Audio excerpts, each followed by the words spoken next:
Hey, babe. Hello, all, and welcome to the Affluent Marriage Pod. You're listening to one profit coach and one educator talk about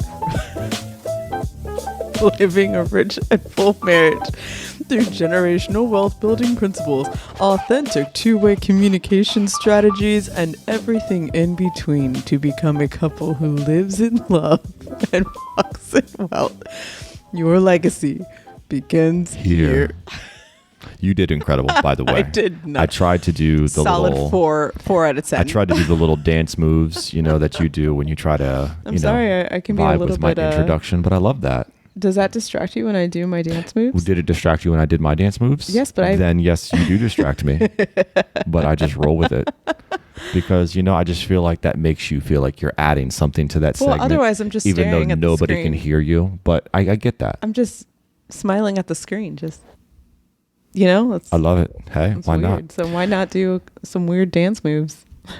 I'm feeling pretty good. We're recording a little bit earlier here in the evening. Guys, it's 8:01. 8:01. It's not 9:30 at night. It's 8 o'clock, which means our children are still awake, but we're hoping they remain as quiet as possible. As quiet as so that we can get through this. Yeah. But to be seen. To be seen. To be seen. To be continued. Hopefully. Hopefully we're not continued. Hopefully this is all one take and we don't have to pause multiple times, because that's always a blast to edit. We are at T-minus 7 days until the beginning of the school year. And I am, less than that. I guess it's true because it is the 21st now. So 6 days, I guess you could say, because this day is already done. Are you ready? I am so ready. Are you ready to have both of your children in the same building? You want to know something? When this is going to be for 8 hours? This is going to be really good for our topic that we're talking about today, because I thrive on routine. I think when I was a kid, I thought, who needs routine? I can't wait to be an adult and do whatever I want. And now I'm an adult and I thrive on structure. Like, please give me structure, because the more structure I have, the more in control I feel, which feels like it's like opposite. But when you have structure, you feel more fulfilled in the things that you want, or the things that you do. Like, you end the day and you're not like, what did I just do? And there are, like, the summer is great because there are days where you literally just lay in bed and not do anything and just kind of go where the wind takes you. And yeah, those are great days. Love those days.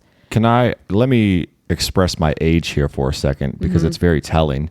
In addition to like structure and routine, something I really enjoy is something as simple as like my bed being made in the morning. Like, there's something about like walking in and out of your bedroom and the bed is made. Yeah. Or like walking into the kitchen and the dishes were done the night before and there's nothing in the sink and it's just pristine, right? There's something, all the laundry's in the hamper, all the kids' clothes aren't all over the place, right? Like, not just structure, but just like those little things, just like neat and tidy. Things that we did not appreciate as children. True. Right? We just threw stuff everywhere. We didn't care. We just got in and out of our bed, right? If the covers were all messed up, whatever, I'm just going to throw it back on me that night. Like, who cares? Yeah. But I don't know. There's something about it.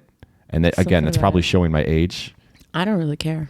Because I'm no longer in my 20s, right? I'm in my mid 30s. I love it. Man, I really do. I do appreciate the structure, and it's going to be so good to have them back because they need it, whether they know it or not. Goodness gracious, they need the structure. They need structure, and like you just said, back to like the house not being in shambles and stuff like that. Like, it gets to me because this is the space that I work. So my workspace is not clean. It's not like in the space that I want it to be, and my time is not my own. Entrepreneurial, work at home moms or parents unite. They understand, right? Because when you're working from home and somebody else is in your space, it's just a different vibe. Like, you have your own vibe of like, okay, this is my structure, this is my schedule.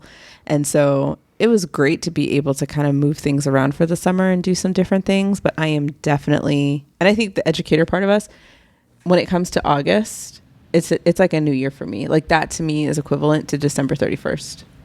I agree. Like, I'm like, Happy New Year. Let me say this, which kind of ties into when we review our previous pods, right? One of our previous pods was inaction. The most recent freebie was how to raise your income. But one we talked about was inaction. And one of the reasons why people fail to act is because of perfectionism.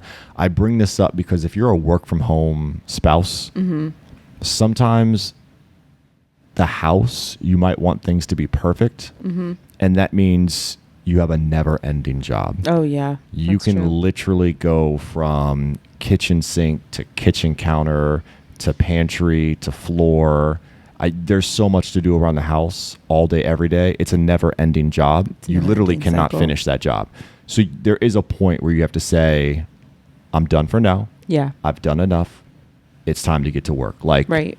Stop your inaction because you're avoiding the work. Yes. And you're focusing on your house. You know, your priorities are off. So even though the house is in disarray, clean what you can, make it short and sweet, like whatever you can do in like 10 to 15 minutes. Yep. Give it a quick once over and then get to work. That's a very good point. And you're absolutely right. Because yes, working from home, you can become that perfectionist and be like, I can't work until it looks like X, Y, and Z.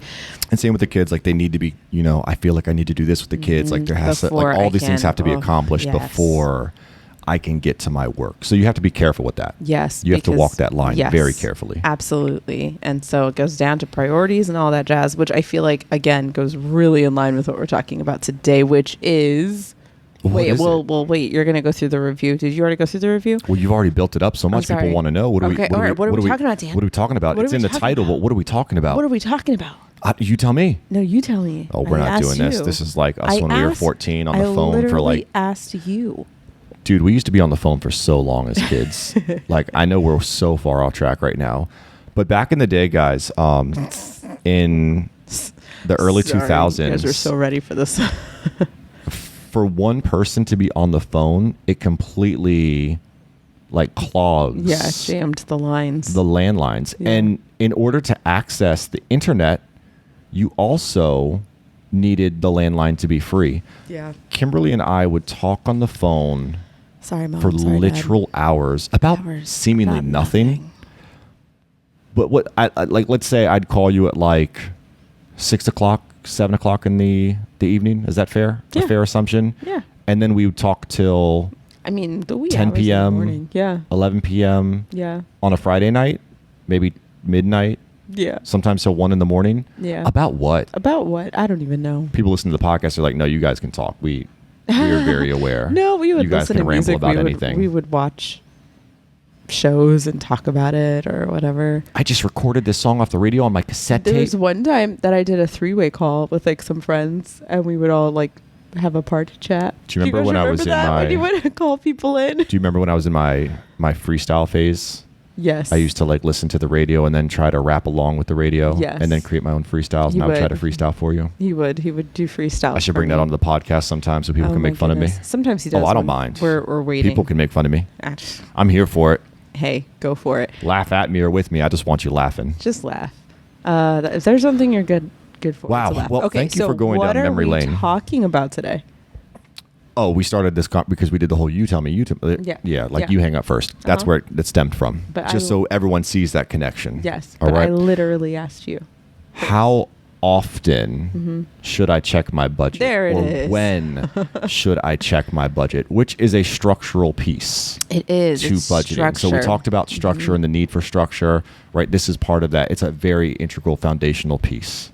Yes, absolutely. Because if you're not regularly checking your budget, we talked about this. You're not budgeting. Right? A budget is a noun, but budgeting is a verb. It's an action. And if you're not checking your budget, you're not regularly checking your budget, then you're not actually budgeting. You're not doing the thing.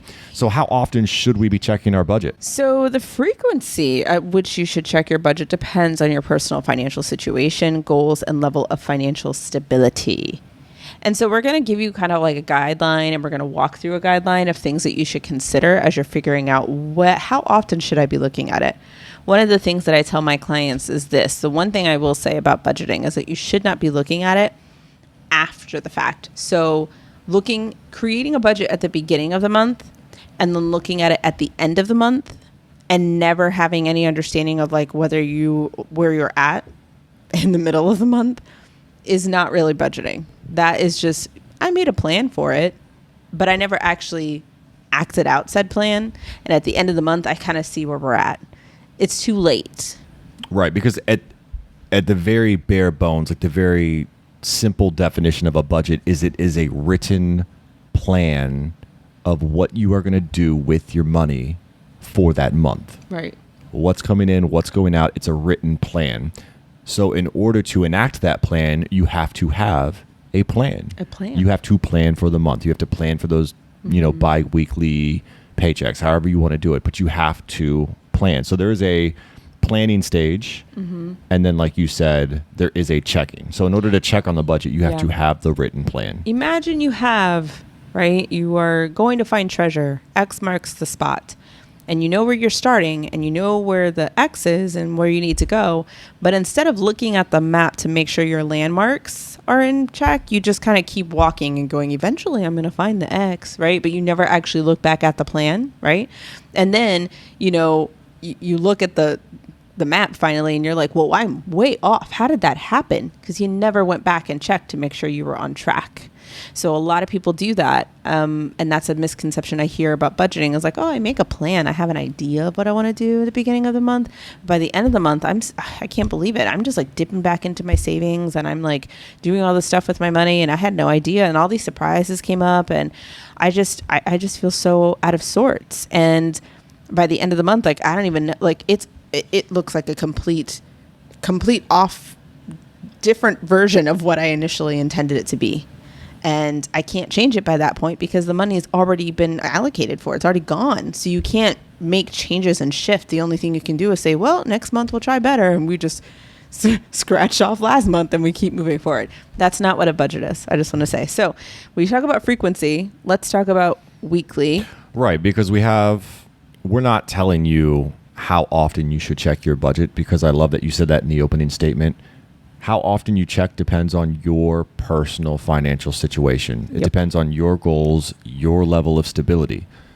Early in our marriage, we both had brick and mortar jobs where it was the same exact paycheck coming in every 2 weeks. So there wasn't uncertainty. It was a pretty stable gig. We were both teachers. So the money was coming in no matter what. So our frequency at checking our budget was different than it is now. I also think the purpose of why we frequently checked was different, right? Because if we're this is also what matters is your purpose, right? Our purpose for budgeting wasn't, it started off just wanting to know where our dollar was going. Like, what are we even doing with our money and how much should we put towards things like, I want to go out to eat or I want to do this or whatever. So that we made sure we have enough for our bills and are just aware of what money needs to go there. Now, for that one, we did it maybe once a month. I would agree. We made a plan. Once a month we checked in. Then we made another plan. That's really all it was. And it wasn't like a set in stone date. Like, this is the date that we're meeting at the end. It was a very loose, like, oh, we wrapped up that month like a week ago. We should probably go back and see how we did. Make sure we did it. Yeah. Last month. Now, once we had purpose behind it, we were trying to get out of debt. Then we had more frequent calls or more frequent check-ins because we knew that every single dollar that we found that brought in that was ever we could squeeze to be able to put it towards the debt. So it was imperative for us to meet often because we didn't want to let any penny like slip through the cracks. So again, it depends on your purpose and your goals. And your goals, absolutely.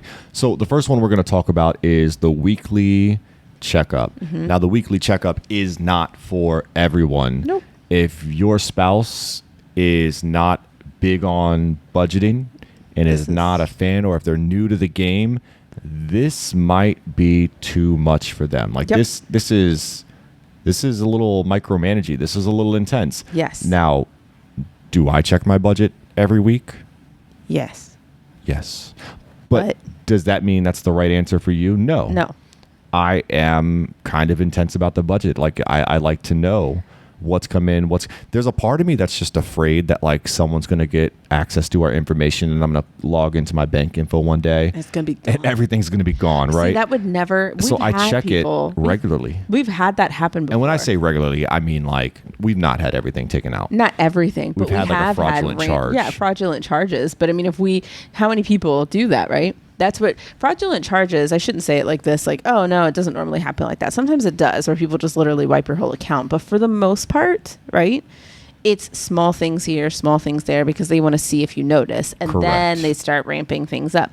So if you randomly if you are not used to looking at your accounts often and, you see a random charge for like $7, $10, $25, It's right in there with all of the other muck of stuff that you're purchasing. Same thing with those fraudulent text messages I get all the time from fake Amazon sites where they say, hey, I had someone call me the other day, you have a $1,400 charge. And I'm like, okay, whatever. Please tell me, where is this $1,400 charge? Because I'm super meticulous with my dollars, and I know that that's not true, right? But for some people, that possibly could work. If you don't know where your money is, you'd be like, no, and if you're not communicating with your spouse, like, true. No, hubby is known to drop that kind of money on some new set of clubs. Right. So it can be very, like, you just have to, I think doing that would not happen for us, because as soon as we would see a random, like, 25, something's going on, and we immediately would call, and it'd be nipped in the bud so fast. The only egregious fraudulent charge I remember is somebody was out west in Cali gambling. Vegas. They were like at a casino going in, and I think they'd only spent like $100. Yeah. But we knew immediately. Yeah. It wasn't something that it doesn't happen often, I'll say. Knock on wood, obviously. But like, but that's the result of meticulously knowing where every dollar is going. Not everyone wants to be that crazy, right? Some people, what I call, like to do a reverse budget, which is we talked about in other different podcast episodes that we have, where people focus on like it's a value-based budget. They make sure they focus on the big, huge, important things, and then everything else that's miscellaneous, they can do whatever they want because their values are already there. So for that person, weekly budgeting might not make sense to them, but bi-weekly might. So, and my whole point in saying all of that was just to consider your partner. Yeah. Think about what would be best for them. Mm-hmm. If a weekly check-in is going to bring them peace, then that's what you need to do. Yeah. If it's once a month, then that's what you need to do. But let's talk about some of the benefits of checking in weekly. Yeah. One of those things, did you want to say something? I was just saying, I totally meant to say something about that. Yeah, about partners. That's really good, because you might have one spouse. You might be the spouse that will enjoy the weeklies. Like I feel like you would enjoy the weeklies, and I would be the person who'd want to be like, clue me in on the bi-weeklies to make sure everything's good, right? And I feel like that's kind of how we roll. I mean, I can look at it weekly.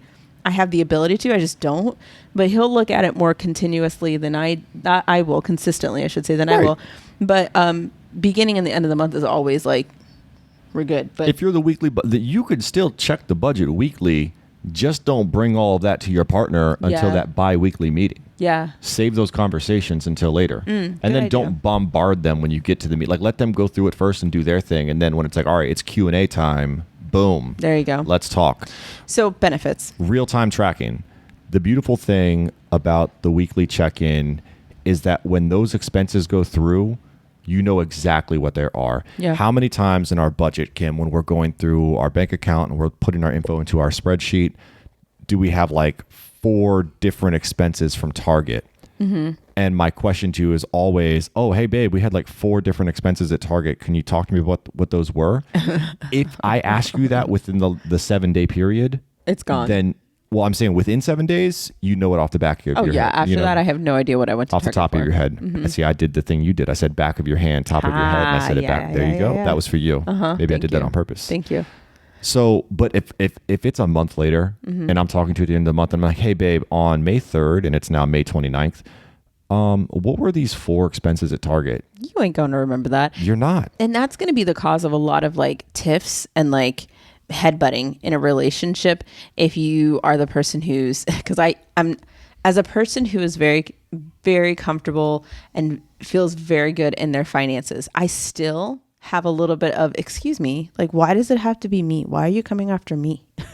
Because I don't shop at Target. You're the only one who went to Target last week, Kim. I don't care that you went to Target. I just want to know what it was for, so we know where it's coming out of. I know why he's asking, but there's still a part of me that's like, excuse me. I get that. There's only one store that I shop at, and it's called Aldi, and that's a grocery store. Yeah. Outside of that, you don't really shop anywhere. I don't go to any other stores. It's just really funny. Like, there was one month this past year where I went to Target several times in a week because there was a birthday party and there was something else going on church-wise, and there was like whatever. So there's a lot of trips to Target, and he was like, girl, like we are going to Target a lot lately. What is going on? Like, I think we have a little bit of a problem. And I was like, excuse me. And I whipped out my Target app. Yes. And it was teachers appreciation. There was a birthday party. There was things for like swimming. Yeah. And then there was just like paper towels and stuff. Like yeah. And then I was trust me, I remember. I was like, boom, you boom, laid it on boom, thick. Boom, I remember. Boom. I'll never forget. Shut up. I don't have a problem. These are all things that the family needed. So booyah.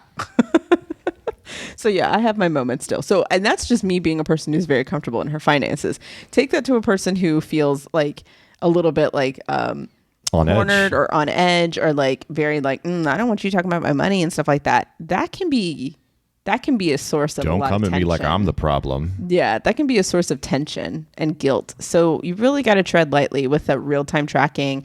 But the real-time tracking can help with that, because if you're like, hey, we just want to know where things were, like we're just trying to put puzzle pieces together, just let me know what you did in the last couple of days and just text me, right? Just text me. No big deal. I don't care how much you spent. I guess it's just important for us to know, so then we know how to move forward with some of the goals that we have. So real-time tracking is good. And if that's not a conversation you even want to entertain, and you're like, no, I don't really feel like telling you that, then at least bring home a receipt. At least. And say, hey, babe, I went to Target. Here's 4 expenses. Here's the 4 receipts. Yeah. Yeah. I mean, yeah, you got to.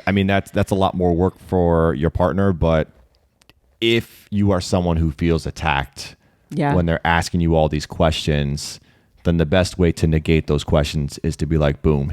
Yeah, here's the receipts. Here's the evidence. Also, going right back to main thing before we go in there, because I think we're ready for the next point, is the idea of how bad do you want it and what are you doing this for? So it goes back to that purpose. If your purpose is, we just want to figure out where we're spending our money and it's like whatever, and you don't really have a purpose for it, that could be the source of a lot more tension. Whereas if your purpose is we're trying to save up for a bill, a vacation, we're trying to put money into our emergency fund and we want to put an additional $5,000 in the next 6 months and yada, yada, yada, yada, yada, then there's purpose behind that question. And it's not like, guilt ridden or like poke fun at what you're doing. It's more like, hey, I just want to know how close we are to this goal of putting an additional $1,000 towards our emergency fund. And this is helping me put those puzzle pieces together.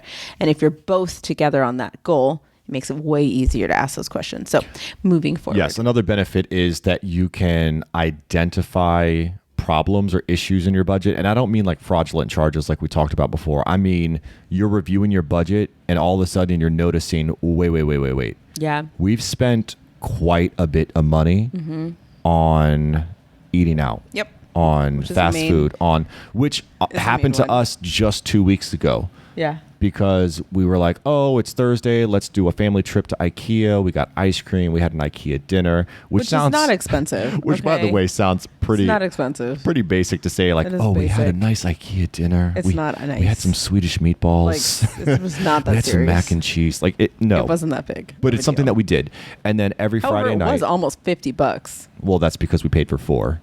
And they're a waste of money, but let's not get into that. All right. Then on Friday nights, we eat out, right? That's just kind of our routine. Every Friday, like it's Friday, we just want to relax. Yep. We don't cook. We order out. But then Saturday, we took a trip to your sister's place and she was like, hey, let's go get burgers. And like, what are you going to do? We're all the way in Pennsylvania. I guess we could have told her to cook some food at home.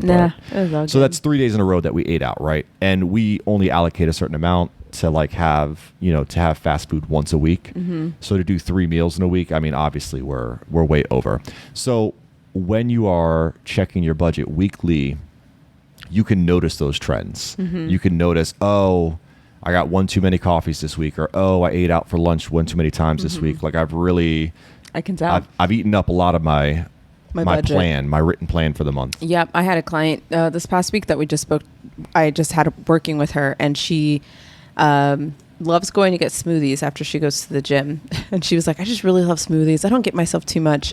And then she looks at all of her expenditures over the last month, and she recognized how many times she said yes to herself to like indulgences.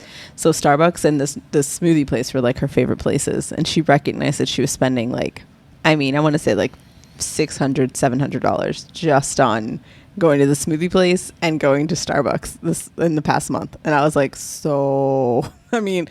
I'm not here to tell you whether you should or should not. I'm here to say, does this make you feel good based on your big, huge goals?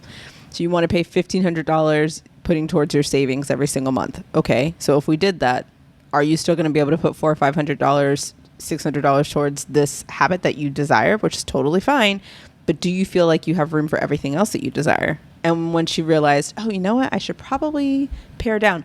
But it was that early identification of those issues. If that has something that was continuing to move forward for the next 6, 7, 8 months, you know, that's a lot of money that's just flushed down the drain. And I'm not, again, I just want to be very clear. We're not saying you cannot have your coffees, your delicacies, and all that stuff. And also we're referencing and talking to people who know how to make money. Money making is not necessarily the issue. It's managing said money. And so that is where we can, you know, see those issues and see where the money is leaking out of our fingers, so to speak, quickly, right? The beautiful thing about checking your budget weekly is that you identify the issue right away. Yeah. Now, because we use cash for our groceries and fast food, we were able to identify that quickly because we were like, oh wow, there's not a lot of cash. We're not doing so well on the cash, and we still got about 4 days. So we created our own challenge, right? We have money left over every month. Yeah. But we created our own challenge. Okay, we've got some meat in the freezer, we've got some stuff in the pantry, we've got $25 left. Let's see if we can go to Aldi, spend this $25 to kind of supplement what we already have in the house and make it stretch for the 4 days. Yeah. Did we have to do that? No. We have money that we could use. Yeah. For the month. We have excess or leftover. Yeah, but I didn't want to do that. But we didn't want to do that, right? That was a so we choice. Created our own problem by eating out too much, but because we were tracking it quickly, we were able to identify it quickly and handle it quickly. Yeah. It didn't take the whole month to well up and build up. Right. And also it was the method of how we choose to track our eating expenditures or, you know, whatever, that made it also easier because it was very physical. We don't have a lot of money in this envelope anymore. Whereas, you know, if it was on a debit card, you would have to make sure that you go, wait a second, we spent a lot here. You probably wouldn't have had that same experience. So we've mentioned a few benefits, but there are some considerations when you are checking a weekly budget, right? It's not for everyone. And one of the major reasons why people don't go with the weekly budget is because of the simple fact that it is a time commitment. Which I think sometimes is a cop-out. I'm just going to say it. Weekly, I mean, people complain about spending 15 minutes a day doing any sort of type of, you know, habit of like going to work out or whatever. People like hem and haw about the 15 minutes that it takes to run a mile or to whatever. People hem and haw about the 5 minutes it takes. I mean, we brush our teeth every single day, sometimes twice a day, and floss and all that stuff. And people hem and haw about that task. I mean, not brushing, but flossing, all the other stuff that goes with it. People will hem and haw about that task, right? At some point, you have to kind of have that, okay, is it really that it's that hard or that big of a time commitment, or it's that I just don't know how efficiently to use my time? Because our weekly takes how long? Well, that is my counter argument too. If I could speak for the people, you and I live and breathe budgets. We do this all day, every day. We love it. It energizes us. That's not true for everyone. That's true. For some people to sit down with their budget, it's anxiety inducing. That's true. And they hate it. So it takes way more than the 10 minutes or less it takes us to check in, right? That's a strength for us is that, hey, when we do the weekly check-ins, it takes us like 5-10 minutes a week. So then when we get to the end of the month, like it takes no time at all. It is the quickest wrap-up monthly meeting ever. Yeah. Whereas if you wait till the end of the month, you got a lot to go through and allocate and track. And so I get your point, but I think for some people, there's the time commitment because of the potential stress that it can bring. Yes. Understood. Accepted. I think... You're not wrong. No, I understand. I think that with more... You're not right. You're not right. I'm just kidding. But you're right. It could be a potential stress for those people. Say that again? You are right. I have no problem saying you're right. I don't have... Shut your mouth. I don't have a complex with that. You're right. But yeah, it does take a time commitment, especially if it is something that's anxiety inducing, which is why accountability, in my opinion, is so important, right? It's worth it to invest in understanding like, okay, I need to do this. I need to kind of like force myself to look in the mirror and look at all of this stuff and recognize other routines that could possibly make the weekly routine of looking at my finances not as dire. So maybe using apps, maybe using different, methodologies, routines that are like, oh, I just need to do this, this, and this, and we're done. Oh, okay. That actually makes sense to my brain and it's not as anxiety inducing.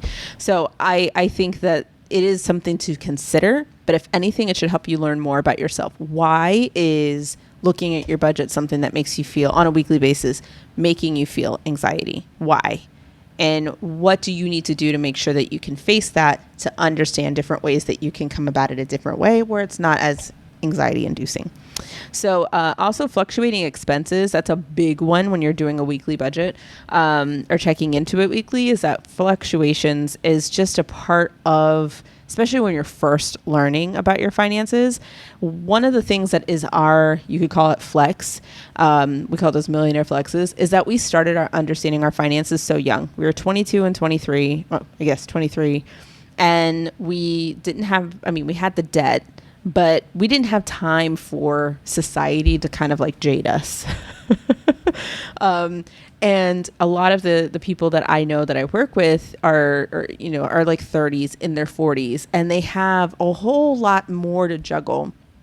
So they have things like insurances and a mortgage, and if someone comes to clean the yard, and there's like all these children, there's all these other things that come up. Taking care of their parents. Yeah, that medical bills didn't necessarily have to deal with, right? So understanding how to balance all those fluctuations at that stage can feel overwhelming. So that is something to consider.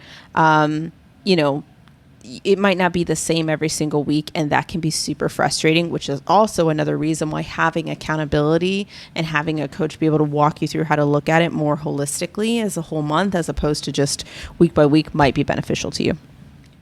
So we've talked a lot about the weekly, and I think for people listening, they might think, oh, so we should be checking our budget every single week. That's not really what we said. No. I think if you are somebody who is very controlling, someone who's very micromanagey, someone who's very into the number, like you want to be in the know. You like the data. Maybe my word choice is not correct, but you want to be in the know. You want to know when it happens, like there. Right like there. Right now. Exactly when it happens. You like to be on top of it. That's what you want to know, right? Yeah. So those people are going to want to check every single week. And I also think if you are someone who doesn't have the stability of a set income every 2 weeks, you have a variable income, you might also want to be checking every week to make sure, okay, does the income that I brought in this last week, is it enough to cover the outgoing expenses, or do I need to make changes? I will say that the reason why we kind of drifted more towards the weekly is because of that additional thing of me having such a fluctuating income, right? So just got really close. As clients come in, as clients come out, as things ebb and flow in my business, it changes the way I get paid. And so that is something that does shift. And so it's important for us to have this, like, every week we kind of have to have that conversation and just kind of check in to make sure everything is okay, because it's not always consistently the same on my side. So that is true. That's why weekly has been something that we've gravitated towards. If we were still in the same positions in education, we probably would do the bi-weekly, which is our next one, because it would be very like rote. There's nothing really that changes every single 2 weeks. Right. The nice thing about the bi-weekly is it aligns with your income if you're getting paid every 2 weeks from a brick and mortar. So as the paycheck comes in, you do your allocations, you do your tracking, and then you're set for those 2 weeks. Yep. I feel like these two options, weekly is like we are the budgeteers, the budget people, and man, weekly is a lot. I will say that. Yeah. But if it brings you comfort and peace and that's your thing, then do it. It's worth it. I think bi-weekly is a nice middle ground between checking every month and checking every 2 weeks. It's frequent enough that you're going to remember the things that happened I mean, you're depending on how old you're getting, I'm just going to say it, man. Older people, we start to forget things. 2 weeks, like it's on the cusp of like, do I remember what I spent 13, 12 days ago at Target? And that's the part. So I tell people, my clients, I recommend that they do it every couple of days, right? So not just like, hey, here's what's happening the whole week, but tracking what you spent every couple of days, because this is a new habit you're learning. And another habit that you're doing in tandem is you're used to just going to places and going swipe, swipe, swipe, swipe, swipe, and not even like thinking about it.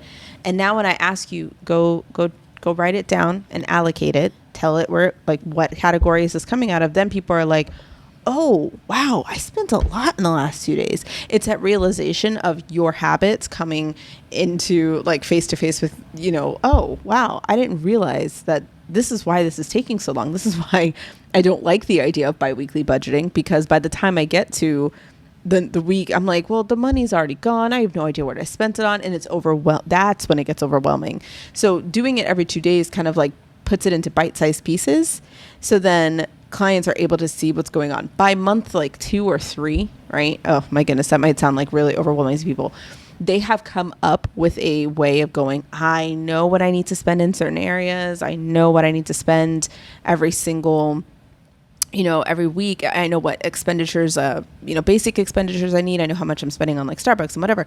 So they can then go to the biweekly, but they have to work their way up to that. So I think a lot of people, if you're finding that you're doing the biweekly and you're like, whoa, I feel really overwhelmed when I do that, try to do smaller chunks and just like making it a smaller chunk budget and then work your way up to that. Do you want to know what the difference is between the bi-weekly and the weekly? What? Just a week. I know. That's literally it. That's it. Right. But with that additional there's a lot week, of spending you can do in a week. Yes. But I do have a rebuttal to that. But first, like, let me just say, just waiting one more week reduces so much micromanagement. It's true. For some people, that's just going to be so much more peaceful. Like, okay, I just need, give me one more week before we look at this. Like, yeah. there's less daily checks with the biweekly review. Mm-hmm. You just start to find a little bit more balance mm-hmm. between your work life, budget life. That's true. Right. So I do think there is a strong case for just checking it biweekly, twice a month. Understood. At the beginning, you got your written plan, you check along midway, and at the end, you kind of wrap it up. Mm-hmm. That's a nice way to budget. I agree. In my opinion. I agree. No, I agree. And you still, just like with the weekly, you still are pretty on top of your expenditures, mm-hmm. right? You know pretty much what's going on. It's better than waiting until the end of the month to find out you pooped the bed. Yeah. So I still think you're on top of your spending. You're still able to catch things in the moment. I think biweekly is a great option for some people. It's a little less micromanagement, and you're still monitoring, and it aligns with your paychecks. Yeah, especially if you're biweekly. So I think that's a really a good place to start if you're just trying to figure out, like, I just, that makes me think a lot easier if I can use some of the methods, like I said, the value-based budget, to make sure that I feel good about at least the 2 weeks. So yeah. Are we going into considerations? So I think one of the things that we need to, is that where we are right now? I just want to make sure. Yes. Okay. Considerations. So time commitment, again, is something that's really important with this one, with the bi-weekly. You do have to make sure that there might be some expenditures that you need to categorize. So you're going to have to go back. The time looks different, right? Yeah. With the time commitment of weekly, it's, well, all right, I'm constantly tracking and putting things in. The time commitment with bi-weekly is, oh crap, I got to remember what it was 12 days ago, right? The time is spent mm-hmm. differently is what I'm saying. Mm-hmm. Yeah. So that is one thing that's different, but in the same way that we said before, there are lots of, habits and different routines that you can put in place so that it doesn't feel, or that you can be on track of it. So you can use things like apps. You can use things like writing things down. So then it already has categorized it for you by the time you get to that biweekly. Can I bring back my rebuttal? Yeah. Because earlier you were saying, the issue with bi-weekly is that you can do so much damage. Yeah. And as opposed to the weekly. Let me present this rebuttal for you. And I'm going to really advocate for people to do this because this is life-changing. Okay, go for it. Use cash. Yeah. Because here's the deal. When you have an issue like my wife and I just had, we were down to our last $25. If I go to Aldi with that $25 and my debit card, I'm going to grab a bunch of groceries. I'm going to go through checkout and the total is going to be $34. And I'm going to think to myself, well, I'll throw down the $25 in cash and then it's only $9. I'll just throw that on the card, right? I just overspent $9. No now, big to you deal. listening, you're saying $9, big deal, whatever. Whatever. But if I have that philosophy, if I have that, belief, and that's how I go about my life, if I overspend on the little things, I'm going to overspend on the big things. So my point is to use cash and cash only for certain things and we don't use cash for everything. We're not like these hardcore intense cash people, but I think there are certain allocations and categories in your budget where cash is the answer, because when it runs out, it runs out and you can't overspend. And there's something about seeing that cash go through your fingers or through your wallet, like, when it's getting low because you see, oh man, I had a thick stack of like 5s or 10s or 20s.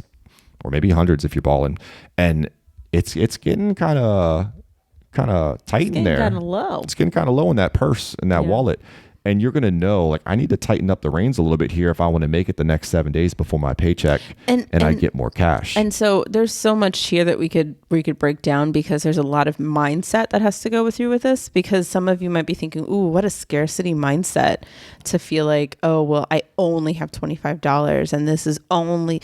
Like, that's not how we view it. So, like, even when we saw, like, oh, there's $25 left. It's a goal-oriented mindset. It's very goal-oriented, and it's very like, okay, this is cause and effect. We had so much fun going out with our girls and having an experience with them. We went out with my family. We went out with each other, and we went out to do takeout. We had a really great weekend. The result of it is we spent a lot of money and we have $25 left. So then it gave me a chance to be even more abundant. I got to go through my pantry. I got to, we went through the coins and found a lot of extra coins. And I was like, well, it's a good time to go to Coinstar. And we found $81 in coins. So like, it was a chance to be abundant and like make sure that we're using what's actually within our house. So it's not a matter of what did you call the mindset? Because I thought that was so stupid. No. Oh, scarcity. That's so stupid. That's not scarcity. I hate that. That's so stupid. Because some people would think that. It's an affluent mindset. Yeah. You're goal oriented. You're driven. You're trying to get to something. I'm not going to get to the retirement that I want. I'm not going to get to the vacation that I want if today I'm living for myself and my stomach. Yeah. And I'm just splurging right now. That's true. I'm not going to get to my goals because I spent all my goal money. Yeah. That's not an affluent mind. That's not affluent decisions. Right. And sometimes affluent decisions are not the easiest or the flashiest or the sexiest decisions. They're just not, right? But ask any person who's built a really, amazing business. They've had to take risks either way. And this is one of those things where you're just like, okay, I'm going to take a bet. I'm just going to say 4 days. And I'm sure until the next paycheck comes and we replenish everything, I can do that for 4 days. Like I'm not starving myself over here. And I'm sure the people that say scarcity mindset are like, well, just go make more money. I had the money. Yeah. I don't need to go make more money. I just have to be an adult and stop spending all of my money on things that are not important. Yeah. Yeah. That's really... Stick to your goals. If you want to go make more money so you get to your goals faster. For sure. But be an adult. Come on. Like we're like, let's really look at what you're overspending on. It's not like we were eating like rice. We did have rice and beans, but it wasn't that type of rice and beans where we were just like, well, this is all we have. We're just like, no, man, I really like rice and beans. You know what I mean? But we also had a lot of other food that was really good. So switch your mindset around that, because I feel like a lot of people will have that scarcity mindset and could be like, oh my God, using a cash budget. And once it gets down to that last $25, $50, we're poor. Like, no, you're not. You're not. So anyway, okay, moving forward. If you were to follow the trend of our relationship, when we first got married, we were doing a monthly budget. Yes. A monthly check-in. Mm-hmm. And then as time went on, as we got more focused and goal-oriented, and as you got into your, businesses, variable income, then we swapped to biweekly. Yeah. And of late, we've really, I think, just to make things easier for ourselves, and we're also weird, we've swapped to weekly. Yes. And when we say weekly, we're not checking in once a week. It's just we're putting our tracking our numbers once a week. Like we're going in and updating everything. And if it's a quick conversation, it's like 2 minutes. It's like, hey, I see this. It's so... What is it? It's not an actual sit down. It's like a drive-by meeting. Yes, I was going to say, when I tell you how like seamless these meetings are, it's literally just like, hey, I updated the budget. Cool. Do you need me to look at it? No, I think we're good. We're on track to being like about $1,200 extra. Awesome. That's it. That's literally our drive-by week conversation. That's it. So talk to me about the monthly budget. So monthly budget, and I said it at the very beginning, is not like my favorite. Again, only if you're a person who is making like a consistent, stable income, not a lot's happening, not a lot of crazy expenditures. You have that under control. You trust your spouse. You guys aren't living on the plastic cards. Yeah, you have like a really good value-based budget where you're like, all of our important things are taken care of: savings, investments, all retirements, and any of our like major bills that have to get paid are done. After you've finished that and you have that done, you have that additional income that you could just be like, all right, like that's miscellaneous. We can do what we want with that. For those type of people, the monthly might be best for you. And so it gives a broader view of your financial situation and helps you make adjustments based on your monthly income and expenses. Now, one thing that I think is great for a monthly review is if you're doing something like, you could use the monthly review to plan out your quarter. So you could say, hey, everything is we have it down to a science. So let's look a quarter ahead. What's coming up in the next quarter that we can prepare for? Do we have any vacations? Do we have Christmas? Do we have holidays? Do we have, birthday parties and stuff like that? So then you can start planning ahead. But honestly, like for that type of couple or for that type of situation, there's not a lot that you need to, it's very simple. I love the stability of the monthly check-in. Mm-hmm. If you only have to check in once a month, things are so stable for you. Yeah. At least that's the way I'm picturing it. You're not worried about when does my next paycheck come in, because you know that you always have enough money in the account. Mm-hmm. You're not worried about, oh, it's the first of the month, the mortgage or the rent's about to go through. Like you don't have these anxieties, you don't have these fears, because you know you've got it. There's money in the emergency fund. There's money in your checking. There's money in all of your accounts. You know the income's coming in. You know when the bills go out. Like there's just like this peace. Mm-hmm. And like I don't know how many people out there that like there are times when I don't know when my pay period is. It's always funny like that. And I know there's some people that are like counting the days until the paycheck comes in, right? Because they're like, oh my goodness, 7 more, 5 more, 2 more days till my pay. Like there are times I'm like, is it pay week? When's the last time we took out $400 for grocery? Like there is a peace, there's a stability for people that check in my mind, once a month. They think things are just good and they don't need to look at things because they use cash possibly. Mm-hmm. And when the cash is low, they know it's almost time to refill the cash. They're not using their cards for everything. Like they're not worried. Yeah. I feel like, I don't know, I'm like thinking about it and I'm like, this is, I guess, people, the way we're expressing it, it might be like, oh, is this the goal to get to a monthly budget? And I don't know if, I don't hope we're not saying it that way, because I don't know if that's necessarily the goal. It's just the byproduct of like what, like you can absolutely have that same peace and stability with the weekly check-in. Yeah. The weekly check-in is not panic induced. No. The weekly check-in is just, I like to be on top of my stuff. I like to do it in the moment. I guess I was just thinking like, even if, right, let's just like pick out an amazing number that we were paid every single month, that my business was bringing in every single month. And there was just like such like, is coming. I got some contracts and they are like consistent for the next 8 years. Like, I don't know, whatever. A girl can dream. And so if that is stuff like that that's happening, and I don't know if I would ever still go back to a monthly, because I like knowing what's going on with my money, even if everything is A-okay and like, yep, everything went through, all the bills are, it's a pretty quiet month. Okay. I still like looking at it at least every week and doing our drive-by, like, hey, how's everything good? We're good. We got about like, $2,000 left over. Awesome. Like, I don't know. That just makes me feel very like, okay. Sure. With the monthly budget though, it's almost like, and again, this is just the way I'm taking it. If you're checking your budget once a month, it's almost like your philosophy is just like, hey, there's nothing really chasing us. Like, we've got goals, but like, we're not, it's not a big deal if we overspent some this month. Like, we'll make adjustments. Oh, well, it happened. It was a mistake. We didn't like that it happened. We're going to make changes, but we'll try to tackle that next month. Like, I don't know. It's like beach living. I was going to say, it's very tranquil. It's just like, hey. That's whereas weird. if you're checking weekly, it's almost more like, oh no, we overspent $7 like, how much are we really overspending in a given week? Oh no, we overspent $7.62 on fast food. Like, if we want to get to this goal, we got to, it's almost too intense. I don't know. Are you saying I don't know what I'm advocating for. I was going to say, now. Are you saying that we shouldn't do weekly? Are we panicked induced? No, I'm trying to speak to the person that might have fear or anxiety and say, you know what, it's okay if you just want to check your budget once a month. It 100% is. There is a good chance if you overspend, it's not just going to be 1 week. You probably are going to overspend 2, 3, or 4 weeks. You might not catch that problem. But if you're cool with that and you're like, you know what, I jacked it up this month, but I'll make it better next month. If that's the way you want to do it, that's the way you want to do it.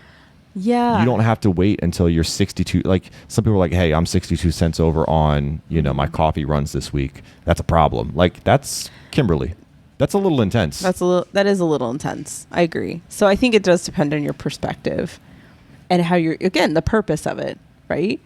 Because the reason why we went to weekly is because we had a purpose of paying off debt. So every single dollar, every single dime counted. Now looking at weekly is just because of the fluctuating income. Like, it just makes sense to do it that way. So then we can, because it changes week to week.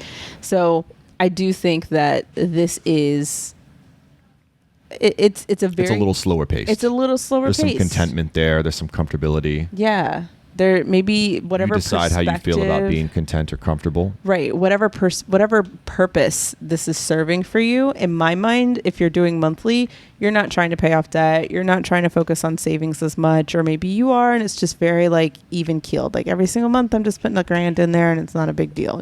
Like it's very like even keeled. Like that's how I picture it if you're doing monthly. I brought up our early marriage because if you and your spouse both have jobs that pay every 2 weeks and it's the same amount every 2 weeks, like, there's not this same, intense need to check every week or every 2 weeks. Like, what's coming in and what's going out.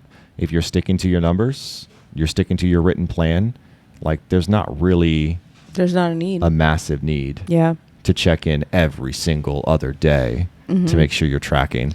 And let me tell you, when you're tracking, it sounds like you and I track a lot, and we do, but it's not as intense as others would think because we don't use a lot of plastic. We don't. Most of what we do is cash-based. So when we go onto our bank account and we start tracking, it's very minimal. Very quick. Like, it's very minimal. I use Excel for a lot of my clients when they're working on stuff, and I have to remember that I have to add different rows on for them because they're so used to using plastic, right? So they're putting stuff from their credit card, their debit card, their, whatever on there. So they need like 100+ rows sometimes, maybe not 100, a lot of rows that I have to add on.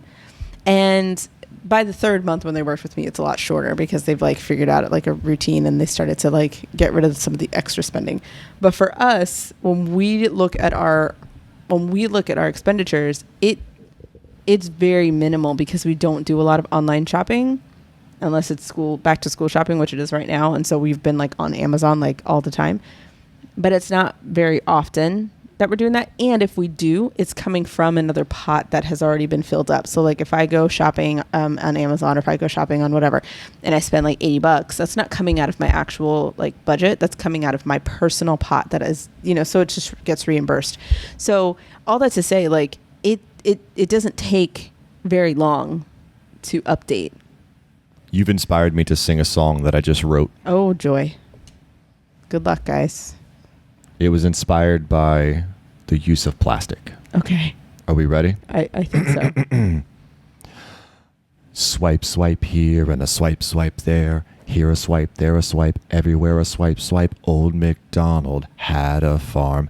IOU. Do you know why he had a farm? Why did he have a farm? Because he went into debt. It's past tense. He used to have it, but he swiped too much. He swiped too much. And that is my song for you today. That's a good song. Thank you. That's a good song. It just came to my head. I love it. Yeah? That was really good. Thank you. There are some things to consider with the monthly budget. You make me smile. You're welcome. You talked about this a lot, and that's delayed feedback. Yes. Whatever the problems are, you're not finding out until much later. So that is a consideration. Gone. So maybe you're checking in once a month in terms of having that conversation, that Q&A with your partner, but you are tracking every week or so you can stay on top of that. Also, there is a chance of neglect. Yes, there is a high chance of neglect. There's a high chance that you will forget, like, oh, shoot, we have to do the budget, right? So there's still, no matter what, whether it's weekly, whether it's biweekly, whether it's monthly, whether it's quarterly, there is a sense of routine and strategy and making it an intention to say, we are talking about our finances today. That is still, no matter what time frame you use, that is going to be the reason for you being successful, you being intentional about looking at your finances. So a lot of people, even if it's monthly, will struggle. They forget until it's like, 2-3 months later, like, oh shoot, I forgot to look at my budget that one time. And I made this really pretty budget and I had all these plans and I never got a chance to look back at it, but I guess we're all right. And that's why you might not get as further in your goals, right? So that is definitely a setback. All right. So in my mind, how often should you check your budget? We've presented 3 scenarios: weekly, bi-weekly, and monthly. To me, those are your choices. Yeah.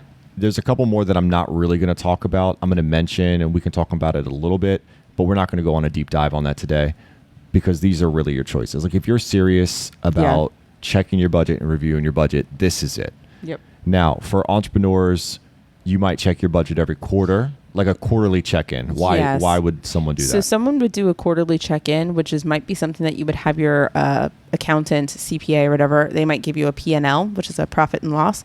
So you might have them compile something over the course of a quarter to see how well your business did, how much money we brought in, how much money came out, and where did we land. And that's great. That's awesome to do quarterly. I advise my clients who are in their business to also look at their budget at least at least bi-weekly, especially if you're a coach that has monthly income streams coming in. If you're a product-based business and you're getting different incomes every single day, you might want to do it weekly because there's so much variation in what's happening in your business. So it just depends on the type of business you have. And tax purposes, right? Right. You do and quarterly taxes. Yep. And taxes. So that's another reason why it's a good idea to look at what's happening quarterly. So then you can make sure you have enough money put aside so that you can pay for your quarterlies. So all of this does, it all works in the great circle of life. Okay. So that is one thing. So that's what I would mention for businesses for sure. For quarterlies. Absolutely. Another time you might check in is annually. This is something that we do. We've talked about this with some extent on the podcast before, so I won't go into a deep dive on it. But basically, every year we do a year in review. We go through, you do the budget, I do the house, and we talk about all the things that we are happy about that we spent money on, and we celebrate those because they were joyous. We talk about things we might have been able to do better. We look at our income. We go on a deep dive. It's very nerdy. It's a big nerd out session. We love it. We should wear taped glasses this year. We should really embrace the nerd. We should embrace the nerd. We should make it. You know what? We should do one of our master classes, the one that we do in January. Yes. We should make it a summit. I love that. That should be the theme for it. I love that. To teach people how to do a summit with their spouse. The other time that you're really going to want to check in on your budget is anytime there's a major life change. Yes. Because like we said, a budget is a written plan. And when there's major life changes, I'm talking marriage, I'm talking children, I'm talking job change, I'm talking moving to a new state, I'm talking vacation. When these major life changes happen, it's going to have an impact on your budget. Exactly. Increasing the number of occupants in your house when you have those children, it's going to do something to your water bill. It's going to do something to your utilities. It's going to do something to how much food you pay for and the diapers. And oh my gosh, the diapers. Yes. The daycare. There's going to be changes to your budget with these major life changes. So that is a time to have a check-in and say, okay, we either need to make more money or we need to spend less money in order to adapt to these new life changes. Exactly. Right. So that is really the most important part, which then comes down to communication. You do need to have a way of how you're communicating with your spouse so that you can have these conversations, whether they be monthly, bi-monthly, weekly, quarterly, annually. You do need to have some sort of communication already set in place so that you guys have a purpose as to why you're doing this. Because if you don't have a purpose, then it will seem kind of like he said, she said, you're blaming me, you're making me feel guilty. And we don't want any of that, right? If we're trying to become an affluent couple where we're going after, making sure we have stability in our finances, but also making sure that we're investing, generational wealth building, all of these types of things, you've got to know how to communicate with your spouse so that these meetings, however you choose to have them, are fruitful. And think about how much easier these check-ins are for these major life events when you've been having the bi-weekly and the monthly meetings, because you already know like everyone at the table already knows the numbers. It makes it There's so much no easier. new learning. It's literally, here's what we've been doing. Here's what we've been talking about this whole time. This is what's going to happen. So how are we going to make it happen? It's an effortless conversation. That right there, that's a clip. Because that's exactly what this whole thing is. If you are communicating consistently, right? Pause. No, not actual pause, but my song wasn't a clip? Oh, it totally was. Okay. It totally was.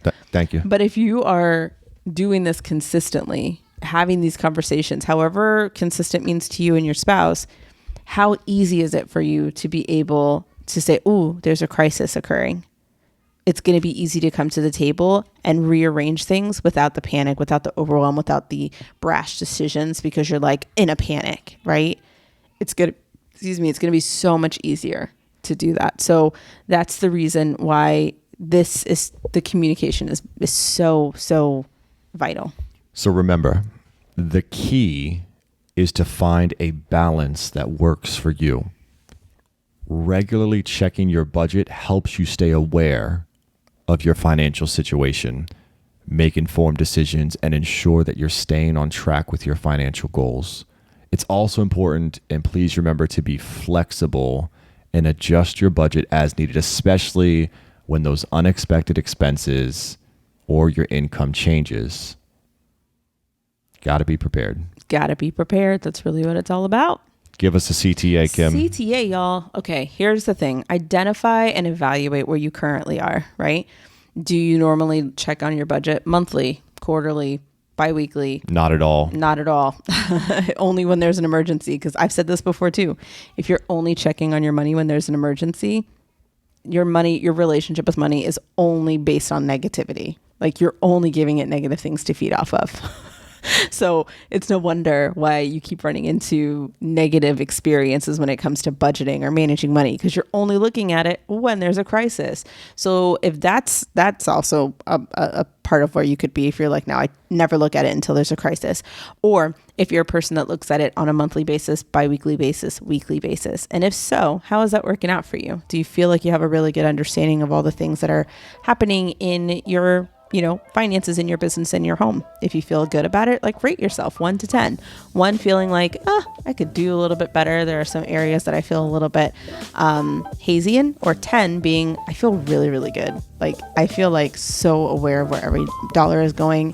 Can't wait to do it more. So that's your CTA. I love that. I feel like you just told America and the world why they don't like going to the dentist or the doctor, because they only go when something's there's an wrong, issue. Right? That's why checkups are important, guys. Regular go to the doctor, go to the dentist, get regular checkups. That way they're not as painful or as bad. You get good reports. Same with your budget. Same with your Love budget, that. y'all. Guys, go live in love, walk in wealth. Take care, y'all. Bye.